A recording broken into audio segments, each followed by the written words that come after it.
നമ്മുടെ നാടിൻ്റെ വളരെ കാലത്തെ സ്വപ്നമായിരുന്ന തൃശ്ശൂർ പുത്തൂര് സുവോളജിക്കൽ പാർക്ക് ഇത് 28-ാം തീയതി ഇന്ന് ചൊവ്വാഴ്ച ഉദ്ഘാടനം ചെയ്യപ്പെട്ടു. ഒക്ടോബർ 28. നമ്മുടെ നാടിൻ്റെ പ്രിയങ്കരനായ മുഖ്യമന്ത്രി പിണറായി വിജയനാണ് ഉദ്ഘാടനം നിർവഹിച്ചത്. മറ്റു ബഹുമാന്യ മന്ത്രിമാരും MLA-മാരും ഉന്നത സ്ഥാനീയരും മറ്റും ക്ഷണിക്കപ്പെട്ട വ്യക്തികളായി വേദി പങ്കിട്ടിരുന്നു. നമ്മുടെ ഇന്ത്യൻ ഫുട്ബോളിൻ്റെ അഭിമാനവും ഇതിഹാസവുമായ IM വിജയനും വേദി പങ്കിട്ടിരുന്നു. നമ്മുടെ ഇന്ത്യയുടെ തന്നെ അഭിമാനമായി മാറുവാൻ പോകുന്നു ഈ സുവോളജിക്കൽ പാർക്ക്. അനക്കൊണ്ടയടക്കം പല വന്യജീവികളെയും വിദേശ രാജ്യങ്ങളിൽ നിന്ന് പോലും ഇവിടെ ഉൾപ്പെടുത്തുമെന്ന് പറയപ്പെടുന്നു. പ്രകൃതി കനിഞ്ഞനുഗ്രഹിച്ചു നൽകിയ ഇളങ്കാറ്റിൻ്റെ തലോടലോടെ പുളകിതമാവുന്നു പുത്തൂരും പുത്തൂരിൻ്റെ സുവോളജിക്കൽ പാർക്കും. വളരെ കാലത്തെ കാത്തിരിപ്പിന് ശേഷം ഇന്ന് ജനങ്ങളുടെ ആഗ്രഹം സാഫല്യമണിയുകയാണ്.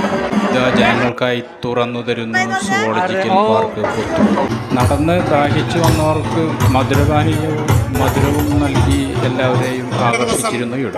ഞാനും ഉദ്ഘാടനത്തിന് പോയി എല്ലാവരെയും കണ്ടവർ നേരിട്ടെത്തി ഈ അത്ഭുതങ്ങൾ വെറൈറ്റി വീഡിയോയുമായി വരുന്നതാണ്. ഓക്കെ.